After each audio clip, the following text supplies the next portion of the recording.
Welcome students. आज हम transportation problem part 3 लेकर आए हैं। पिछले 2 लेक्चर में हमने इनिशियल बेसिक फिजिबल सॉल्यूशन निकालना देखा था। आज हम देखेंगे कि ऑप्टिमल सॉल्यूशन आप ट्रांसपोर्टेशन प्रॉब्लम का कैसे निकालते हैं। इसके 2 मेथड हैं, जिसमें से MODI मेथड के बारे में आज हम विस्तार से जानेंगे और उस पे बेस्ड क्वेश्चन सॉल्व करेंगे। What is loops in transportation problem?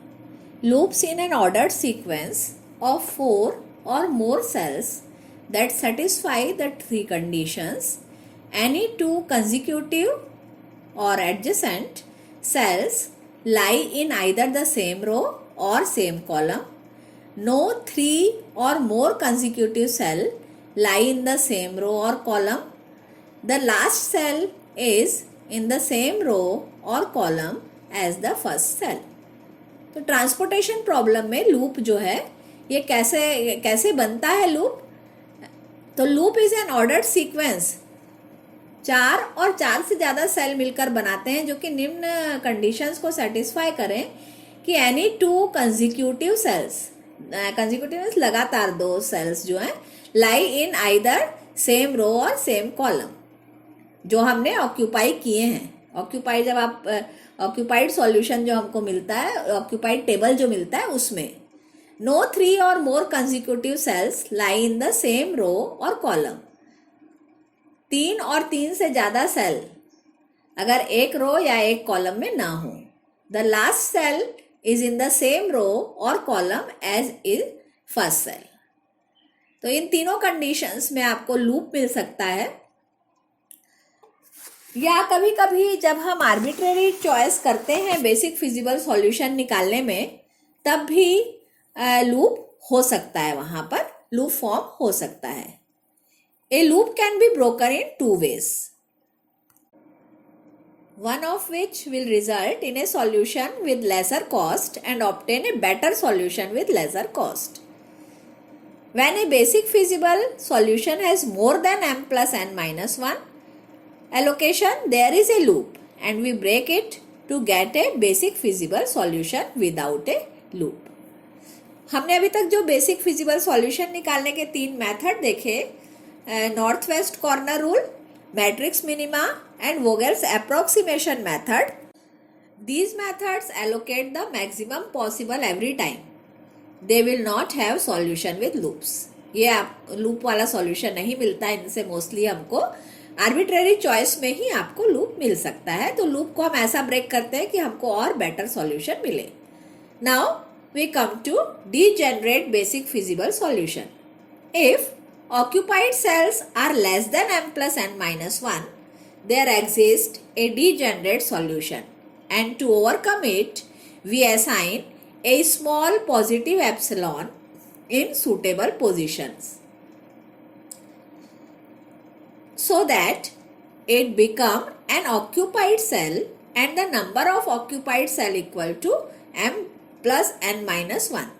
This quantity epsilon will not affect the other allotment when it is added or subtracted. That it is only a dummy allotment. Finally, epsilon is taken as 0. तो degenerate basic feasible solution क्या होता है? जब हमको basic feasible solution निकालने में occupied cell का number जो है वो m plus n minus 1 होना चाहिए, आपको मालूम है, तभी हमको वो बेसिक फिजिबल सॉल्यूशन मिलता है। तो अगर ऑक्यूपाइड सेल्स लेस देन हो m plus n minus 1 से, तो वो सॉल्यूशन कहलाता है आपका डीजेनरेट सॉल्यूशन। इससे ओवरकम करने के लिए हम एक स्मॉल पॉजिटिव एप्सिलॉन किसी सूटेबल पोजीशन में देते हैं, लेकिन ये सूटेबल पोजीशन आपको ध्यान रखनी है कि लूप ना बनाती हो और ये ऑक्यूपाइड हो जाए और number of occupied cell m plus n minus 1 हो जाए।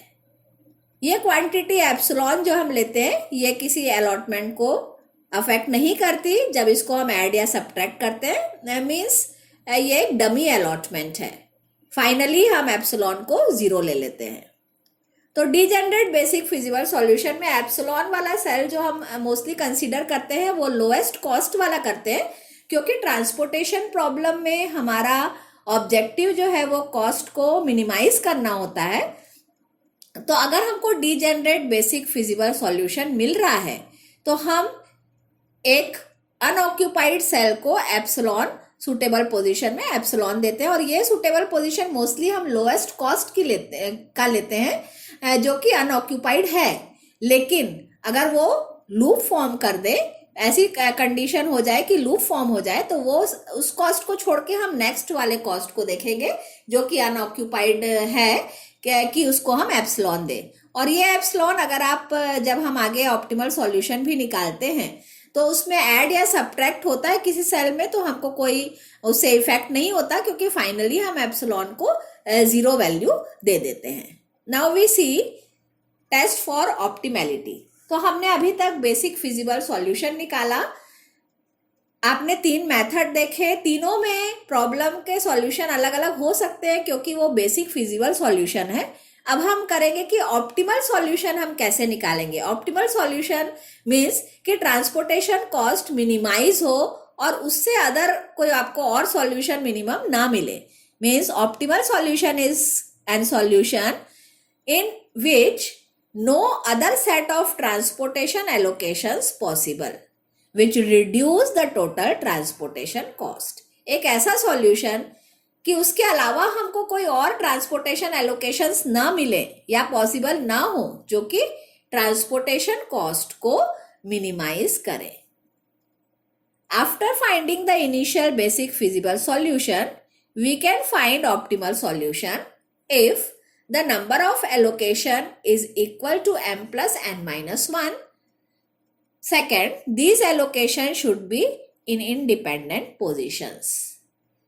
तो इनिशियल बेसिक फिजिबल सॉल्यूशन निकालने के बाद ऑप्टिमल सॉल्यूशन निकालने से पहले हमको जो कंडीशन देखनी है वो एक ये कि नंबर ऑफ एलोकेशन मीन्स जो हमने ऑक्यूपाई सेल का नंबर है वो m प्लस n माइनस 1 के इक्वल होना चाहिए।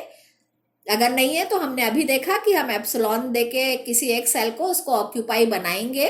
और दूसरा कि ये एलोकेशन जो है इंडिपेंडेंट पोजीशन में होना चाहिए, लूप फॉर्मेशन नहीं होना चाहिए। लूप फॉर्मेशन की कंडीशन हमने देखी तो वो आपको ध्यान रखना होगा। Now we see the method to find optimal solution. There are 2 methods to find optimal solution. First MODI method, that is modified distribution method, और UV method, and second stepping stone method। तो 2 method है हमारे पास final optimal solution to find the optimal solution. पहला method है modified distribution method या इसे हम UV मेथड भी कहते हैं, और दूसरा मेथड है स्टेपिंग स्टोन मेथड। तो पहला मेथड हम देखेंगे modified distribution method, optimal solution निकालने के लिए कैसे हम उसको यूज करते हैं। Now to get the optimum solution the basic technique is same as in simplex table, that is determining the net evaluation for non basic variable, that is unoccupied cells. Second, find the net evaluation which improve the current basic feasible solution, means become occupied, and third, determine the occupied cell which leave the basis। तो optimal solution निकालने के लिए जो basic technique है वो हमने first unit में simplex method पढ़ा है। तो सिंप्लेक्स टेबल जैसे ही है, वहां पे भी हम एक टेबल बना के जब ऑक्यूपाई कर देते थे या उसमें हम एंटरिंग कौन सा वेरिएबल होगा और कौन सा वेरिएबल लीव होगा ये देखते थे। तो यहाँ पे भी हम नेट इवैल्यूएशन देखेंगे। यहाँ पे हम वो देखेंगे ऑक्यूपाइड और अनऑक्यूपाइड सेल के लिए। तो जब भी हम नेट इवैल्यूएशन निकालेंगे वो अनऑक्यूपाइड सेल के लिए होगा, और फिर हम देखेंगे कि कौन सा हम सेल ऑक्यूपाई कर सकते हैं इसमें से और किस ऑक्यूपाई सेल को अनऑक्यूपाई कर सकते हैं, ताकि हमको जो रिजल्ट मिले वो मिनिमाइज फॉर्म में हो, वो मिनिमम हो और हमारा ट्रांसपोर्टेशन कॉस्ट हमको मिनिमम मिले। नेट इवैल्यूएशन जैसे हम निकालते थे वैसे ही निकालेंगे। यहाँ पे भी ZIJ माइनस CIJ से, जहां ZIJ को हम यहाँ पे लिखेंगे UI प्लस VJ, रो और कॉलम के लिए माइनस CIJ। एंटरिंग वेरिएबल जो होगा वो यहाँ पे आपका होगा Zij minus Cij greater than 0। अगर कोई वेरिएबल ग्रेटर देन 0 है तो उसमें से मैक्सिमम हमको मैक्सिमम वाला सेलेक्ट करना है। वो एंटरिंग वेरिएबल मीन्स कि वो अनऑक्यूपाइड सेल अब ऑक्यूपाइड सेल होगी, और लिविंग वेरिएबल जो है वो हम लूप बना के उसके द्वारा देखेंगे कि उस अनऑक्यूपाइड सेल से अगर हम ऑक्यूपाइड सेल को लेकर लूप बनाते हैं तो कौन सा वेरिएबल कौन सा सेल ऐसा होगा जो कि ऑक्यूपाइड से अनऑक्यूपाइड हो जाएगा और हमारा अनऑक्यूपाइड सेल जो है वो ऑक्यूपाइड हो जाएगा। So we see what is MODI method या मॉडिफाइड डिस्ट्रीब्यूशन मेथड और UV method. The iterative procedure is as follows.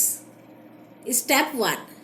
First, we find the initial basic feasible solution by using one of the three methods: northwest corner rule, matrix minima method, Vogel's approximation method। ये हमारा first step होगा कि हमको जो भी problem दिया है उसका इनिशियल बेसिक फिजिबल सॉल्यूशन हम निकालेंगे कोई भी मेथड से। लेकिन जब हमने इन मेथड्स को पढ़ा था तभी हमने देखा था कि कॉस्ट को ध्यान में रखते हुए जो मेथड हम इनिशियल बेसिक फिजिबल सॉल्यूशन के निकालते हैं वो ज़्यादा अच्छे रिजल्ट्स देते हैं। तो वो आपके मैट्रिक्स मिनिमा और वोगेल्स अप्रॉक्सीमेशन मेथड थे। लेकिन वोगेल्स अप्रॉक्सीमेशन मेथड और भी अच्छे रिजल्ट देता है क्योंकि इसमें हम पेनाल्टी मेथड है, ये पेनाल्टी यूज करते हैं कॉस्ट के लिए। तो बेस्ट रिजल्ट आपको वोगेल्स अप्रॉक्सीमेशन मेथड से इनिशियल फिजिबल सॉल्यूशन मिलते हैं। तो आप कोशिश करें कि इसी मेथड को यूज करें इनिशियल बेसिक फिजिबल सॉल्यूशन निकालने के लिए। तो ये हमारा प्रॉब्लम हमने पिछले उसमें सॉल्व किया था वोगेल्स अप्रॉक्सीमेशन मेथड से, और ये आपको टेबल मिला था। तो इसी टेबल को एक बार आपको ध्यान दिला देते हैं। इसमें हमको क्या करना होता है, वोगेल्स अप्रॉक्सीमेशन मेथड में हर रो में लोएस्ट कॉस्ट और नेक्स्ट टू लोएस्ट कॉस्ट का डिफरेंस हम साइड में लिखते हैं हर रो के लिए, फिर हर कॉलम के लिए। इनमें से जो मैक्सिमम डिफरेंस होता है उसके कॉरस्पॉन्डिंग हम रो या कॉलम को सेलेक्ट करते हैं और फिर उसमें अवेलेबिलिटी और डिमांड जो भी आपको दिया है उसके हिसाब से आप सॉल्व करते हैं। तो आपको मेथड ध्यान होगा, हमने इसी मेथड से पहले सॉल्व किया है और हमने कॉस्ट निकाली थी 781 rupees. Now we come to step 2. Check the number of occupied cells. If the number of occupied cells are less than m plus n minus 1, there exists a degenerate solution, and to overcome it, we assign a small positive epsilon in suitable position so that number of occupied cell equal to m plus n minus 1. If the number of occupied cell be m plus n minus 1 in independent position, then we can use optimality test. Go to step 3. Second step जो हमारा है, हमको जो हमने basic feasible solution निकाला है उसमें occupied sales को चेक करना होता है। अगर number of occupied cells m plus n minus 1 है तो हम स्टेप 3 में आ जाएंगे। लेकिन अगर m प्लस n माइनस 1 से लेस है ऑक्यूपाइड सेल्स का नंबर तो डिजेनरेट सॉल्यूशन होता है, और हम उस केस में जो भी लोएस्ट कॉस्ट है उस वाले सेल में उसको ऑक्यूपाइड बनाते हैं। एप्सिलॉन उसको एक वैल्यू देते हैं आर्बिट्रेरी, जिसको कि बाद में हम एप्सिलॉन टेंड्स टू 0 ले लेते हैं। लेकिन हमको ये ध्यान रखना होता है कि वो लूप ना बनाए। तो हमारे इस प्रॉब्लम में नंबर ऑफ ऑक्यूपाइड सेल्स जो मिला आपको वो 6 है और m प्लस n माइनस 1 भी 6 है। तो हम नेक्स्ट स्टेप में आ सकते हैं। Now step 3. For each occupied cell in the current solution we solve the equation ui plus vj equal to cij, starting with some ui equal to 0 or vj equal to 0 and entering the values of ui and vj in transportation table margin. Third step में हम हर occupied cell जो कि हमको current solution में मिला है उसके लिए ui plus vj equal to cij को सॉल्व करते हैं, वैल्यूज निकालेंगे। यहां हमको कुछ किसी ui या किसी vj को 0 मान के सॉल्व करना पड़ेगा, नहीं तो हमको वैल्यूज नहीं मिलेंगी। और इनकी वैल्यूज को हम साइड में ट्रांसपोर्टेशन टेबल में लिख लेते हैं। तो यहाँ पे देखिए हम जो UI या VI 0 जो लेते हैं वो मोस्टली आप ऐसा कंसीडर कर सकते हैं कि जिस कॉलम या जिस रो में मैक्सिमम एलोकेशन है वहाँ पे हम 0 ले लेते हैं उसी UI या VJ को, क्योंकि आपको उसे सॉल्व करने में ईजी हो जाता है। तो जैसे यहाँ पे आप देख रहे हैं कि सेकेंड कॉलम में हमारे 3 अलॉटमेंट हैं, तो इसलिए हम यहाँ पे V2 को 0 लेके चल रहे हैं। तो अगर V2 0 है तो इसके साथ के तीनों आपके सॉल्व हो जाएंगे, क्योंकि V2 plus U1 equal to 8 दिया है। तो V2 plus U1 equal to 8 है, V2 0 है तो आपको U1 मिल गया 8। फिर U2 plus V2 equal to 11 है, तो V2 0 है तो U2 मिल गया 11। फिर U3 plus V2 equal to 9 है, तो V2 आपका 0 है तो U3 आपको मिल गया 9। अब जब एक बार हमको U1, U2, U3 की वैल्यूज मिल गई तो हम बाकी वैल्यूज बहुत आसानी से निकाल सकते हैं। यहाँ हमने सॉल्व किया है V1 plus U2 equal to 5, cost आप देख रहे हैं V1 plus U2 equal to 5, cost देखना है हमको। तो ये 5 है तो हैंस हमको U2 की वैल्यू मिल चुकी है 11, तो आपको V1 मिल गया -6। ऐसे ही हमने बाकी सॉल्व किए तो हमको V3 मिल गया -2 और V4 मिल गया -3। तो ये सारी वैल्यूज आप देख रहे हैं टेबल में कि U1, U2, U3, V1, V2, V3, V4 ये सारी वैल्यूज हमको मिल गई ऑक्यूपाइड सेल के लिए। अब हम कंप्यूट करेंगे net evaluation. Step 4, we compute the net evaluation Zij minus Cij equal to Ui plus Vj minus Cij for all unoccupied basic cells। तो ये हमको अनऑक्यूपाइड के लिए, क्योंकि हमको देखना है कि अगर हमारा रिजल्ट जो है और मिनिमम हो सकता है कि नहीं, तो हमको किसी अनऑक्यूपाइड सेल को ऑक्यूपाइड बनाना होगा और ऑक्यूपाइड को अनऑक्यूपाइड। तो हम नेट इवैल्यूएशन कंसीडर करेंगे। हमने निकाला वैल्यू, तो Zij minus Cij equal to Ui plus Vj minus Cij। तो पहले सबसे पहला अनऑक्यूपाइड सेल यहाँ पे देखिए आपके टेबल में 1 1 है, फिर 1 3 है, फिर 2 3 है, 2 4 है, फिर 3 1 है, फिर 3 4 है। ये टेबल में देख रहे हैं आप, अनऑक्यूपाइड है ये सब सेल। तो इन्हीं सेल के लिए हमको Zij माइनस Cij की वैल्यू निकालना है। तो सबसे पहले हम निकालेंगे Z11 माइनस C11। तो यह जाएगा U1 plus V1 minus C11, values रख दी हमने। ऐसे ही हमने Z13 माइनस C13 निकाला, फिर Z23 माइनस C23। यू सब की वैल्यूज आपको मालूम है U1, U2, U3 की क्या है, V1, V2, V3, V4 की क्या है। तो हमको जो जो अनऑक्यूपाइड सेल है उनके लिए हमने वैल्यू निकाली। अब हम अगले स्टेप पे आएंगे, step 5, check the sign of each Zij minus Cij। हमको हर Zij माइनस Cij का साइन चेक करना है और देखना है आपको first, if all Zij minus Cij is less than equal to 0 the current solution is optimum, and if at least one Zij minus Cij is greater than 0 select that unoccupied cell with maximum net evaluation to enter the basis. तो यहाँ पे हम देख रहे हैं values हमारे problem में कि ये सब माइनस मिली आपको, ये 0 है, ये भी माइनस माइनस, सिर्फ एक value Z24 minus C24 greater than 0 है, क्योंकि ये वैल्यू हमको 1 मिल रही है।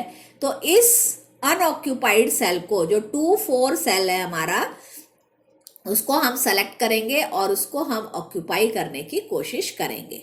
Now come to step 6। Step 6, allocate theta to the unoccupied cell and identify a loop that start and end at that cell and connect some of the basic cell. Add and subtract theta to and from the transition cell of the loop in such a way that the rim requirements remain satisfied. अब हमको क्या करना है, देखिए जो हमने हमारा जो अनऑक्यूपाइड सेल जो कि ऑक्यूपाइड हो सकता है वो निकला 2 4। तो ये 2 4 में यहाँ पे कॉस्ट 7 है, इसको हमने एक वैल्यू दी थीटा और यहाँ से हम लूप शुरू करेंगे। लेकिन लूप बनाते समय आपको ध्यान रखना है ये लूप सिर्फ ऑक्यूपाइड सेल से ही बनेगा। जरूरी नहीं है कि सभी ऑक्यूपाइड सेल्स इसमें आए, लेकिन कुछ ऑक्यूपाइड सेल्स को हमको लेना है। तो यहाँ से अगर हम लूप शुरू करते हैं तो देख रहे हैं अब 7 से हम आएंगे यहाँ जहाँ पे ऑक्यूपाइड सेल में वेरिएबल की वैल्यू 5 है, फिर हम आएंगे यहाँ 8 में जहाँ ऑक्यूपाइड सेल की वैल्यू 5 है, फिर यहाँ आएंगे हम 5 में जहाँ ऑक्यूपाइड सेल में वेरिएबल की वैल्यू 25 है। तो ये लूप आपका बना। अब अगर देखोगे तो और किसी भी सिचुएशन में आपको लूप से होते हुए अनऑक्यूपाइड सेल तक जाने का रास्ता नहीं मिल रहा है, इसलिए यही एक सेल्स का कॉम्बिनेशन है जो कि हमको लूप दे रहा है। तो ये अनऑक्यूपाइड सेल हमने 2 4 लिया, यहां से हम पहले आए सेल 2 में, फिर हम आए सेल 1 2 में, फिर हम आए सेल 1 4 में और फिर वापस ये लूप बनाया हमने। जो हमारा अनऑक्यूपाइड सेल है जिसके लिए कि आपको value greater than ZIJ minus CIJ की ग्रेटर देन 0 मिल रही है, वो ये सेल है, इसको हमने दिया थीटा। फिर यहाँ से आप यहाँ आए तो माइनस थीटा, फिर यहाँ से यहाँ आए थीटा, फिर माइनस थीटा। अगर आप उल्टा ऐसा लेंगे, यहाँ से शुरू करेंगे तो ये थीटा है तो ये माइनस थीटा सेम आएगा। अब यहाँ पे हमको देखना है कि थीटा की क्या वैल्यू लें कि हमको कोई नेगेटिव वैल्यू भी ना मिले और ये वैल्यू हमारी सेटिस्फाई हो जाए, अलॉटमेंट जो है वो सेम रहे, वो हम हमारे रिक्वायरमेंट्स जो भी रिम रिक्वायरमेंट्स है वो सेटिस्फाइड ही रहे। तो यहाँ पे देखिए हम थीटा को कौन सी वैल्यू दें, तो 5 वैल्यू अगर हम देते हैं तो यहाँ पे क्या होगा, ये अनऑक्यूपाइड हो जाएगा क्योंकि माइनस थीटा है तो 5 को हम माइनस करेंगे, यहाँ 5 ऐड हो जाएगा 10 हो जाएगा, यहाँ आपका 5 फिर माइनस हो जाएगा मीन्स 20 हो जाएगा और 5 यहाँ आ जाएगा। तो आप देख रहे हैं यहाँ 20 और 5 तो 25 रिम रिक्वायरमेंट सेम रही, यहाँ आपका 0 हो गया हट जाएगा, ये अनऑक्यूपाइड हो जाएगा। तो यहाँ पे वैल्यू आपकी 10 हो गई तो ये मिलके 5 और 5 10, तो रिम रिक्वायरमेंट हमारा सेटिस्फाइड ही रहा। तो हम 5 लेंगे वैल्यू और फिर इसको आगे सॉल्व करेंगे। तो स्टेप 7 में assign a maximum value to theta in such a way that the value of one basic variable becomes 0 and the other remains non-negative. The basic cell whose allocation becomes 0 leave the basis means become unoccupied. तो हमारा ये वाला cell means 2 2 unoccupied हो जाएगा और 2 4 occupy हो जाएगा। Values देखिए अब आप, वहां पे 5 थी अब 10 हो गई, ये अनऑक्यूपाई हो गया, 7 वाला ऑक्यूपाई हो गया और यहाँ पे आपकी 20 थी वो वैल्यू वैसे ही रही। Here we give value theta equal to 5. अब इस टेबल के लिए हम फिर से देखेंगे कि ZIJ माइनस CIJ की वैल्यूज क्या है। मीन्स हमारा जो नेक्स्ट स्टेप होगा step 8, to improve solution return to step 3 and repeat process until an optimal basic feasible solution has been obtain. तो फिर से हम यहाँ पे हमने ये टेबल हमको मिला, इसमें से एक हमको UI या VJ 0 लेना है। आप देख रहे हैं यहाँ पे 2 ही मैक्सिमम है ऑक्यूपाइड सेल, तो मान लीजिए हमने U2 को लिया 0, U2 0 लिया तो इसके साथ इन दोनों को सॉल्व कर लेंगे तो V1 और V4 आपको मिल जाएंगे। V1 V4 मिल जाएंगे तो आप बाकी इनकी वैल्यूज निकाल लेंगे। ये कैलकुलेशन हमने किए हैं, वैल्यूज आपको मिली। अब हम निकालेंगे UI और VJ की वैल्यूज निकलने के बाद ZIJ माइनस CIJ, ये हमको निकालना है फॉर अनऑक्यूपाइड सेल।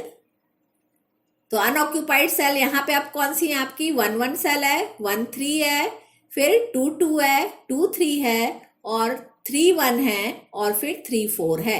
इन सबके लिए हमको निकालनी है वैल्यू, तो ये हमने निकाली। Z11 माइनस C11 माइनस 3 आया, Z13 माइनस C13 माइनस 2 आया एंड सो ऑन। आप यहाँ देख रहे हैं कि सब वैल्यूज नेगेटिव आ गई, means all ZIJ minus CIJ less than equal to 0, that is the solution is optimum. तो हमारा ऑप्टिमम वैल्यू जो है मीन्स ट्रांसपोर्टेशन कॉस्ट जो मिनिमम वैल्यू हमको मिल रही है वो मिल रही है 776। ये हमने क्या किया, ऑक्यूपाइड सेल इनटू जो भी हमारे वेरिएबल है इनटू कॉस्ट किया, सबको ऐड किया, तो ये हमको मिल रही है वैल्यू 776। तो आपने देखा जब हमने वोगेल्स अप्रोक्सीमेशन मेथड से सॉल्यूशन निकाला था तो उसमें हमारी वैल्यू आ रही थी 781, लेकिन जब हमने उसको ऑप्टिमाइज किया MODI मेथड लगा के तो वैल्यू आपको ट्रांसपोर्टेशन कॉस्ट और कम हो गई। ये हमारा ऑप्टिमल सॉल्यूशन होगा ट्रांसपोर्टेशन टेबल के लिए। These are the references we use. अब ये मेथड आपने पढ़ लिया, हमने बेसिक फिजिबल सॉल्यूशन निकालने के मेथड पढ़ लिए हैं और आज हमने ऑप्टिमल सॉल्यूशन निकालने का मेथड समझा। थोड़ा सा मेथड आपको लॉन्ग लगा होगा, लेकिन जब आप इसको सॉल्व करेंगे, समझ लेंगे एक बार, तो बहुत इजी लगेगा। तो इसको सॉल्व करिए, प्रॉब्लम्स को देखिए, कोई डाउट है तो आप बताइए, उसमें हम आगे और क्वेश्चंस आपको सॉल्व करा सकते हैं। पढ़ते रहिए, क्वेश्चन की प्रैक्टिस करते रहिए। Thank you.